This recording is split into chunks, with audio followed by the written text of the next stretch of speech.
संपूर्ण भारत में आज जगन्नाथ महाप्रभु कालिया ठाकुर के रथ यात्रा के आयोजन करेगी, जहां आज कोरोना संकट घरी बेला में महामारी के दौर ले जूझत जन जनता के बीच में भगवान के रथ यात्रा के आयोजन करेगी, जहां सुप्रीम कोर्ट के आदेश के तहत उड़ीसा के जगन्नाथपुरी धाम में सरकारी आदेश के पालन करके भगवान की रथ यात्रा के आयोजन करेगी, जहां कोरोना संकट घड़ी बेला में भगवान घलव कोरोना संकट महामारी पीड़ित रहीस, जहां भगवान जगन्नाथ महाप्रभु क्वारंटाइन सेंटर ले निकले के बाद आज आषाढ़ द्वितीया के दिन रथ में सवार हुईस और बड़े भाई बलभद्र और सुभद्रा के संग में अपन मौसी के घर ला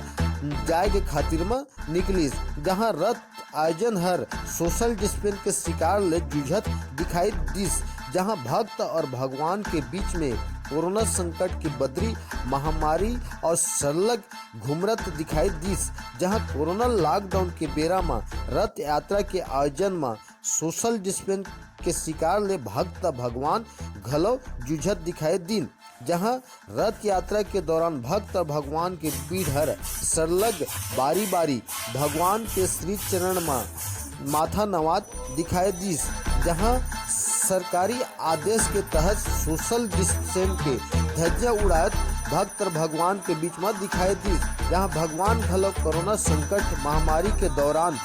मार सहत खातिर अपन क्वारंटाइन सेंटर ले निजात पाके आज आषाढ़ द्वितीया के दिन रथ में सवार होके बड़े भाई बलभद्र सुभद्रा के संग में सवार होके अपन मौसी रिश्तेदार के घर में मेहमान नवाजी करे खातिर में पहुँचिन है, जहां लॉकडाउन के बेरा में हमारे चैनल में लाइक करें, सब्सक्राइब करें, कमेंट करें और बेल घंटी को जरूर दबाएं। छत्तीसगढ़िया 24 घंटा से मैं ब्यूरो प्रमुख केशव महंत, रायगढ़।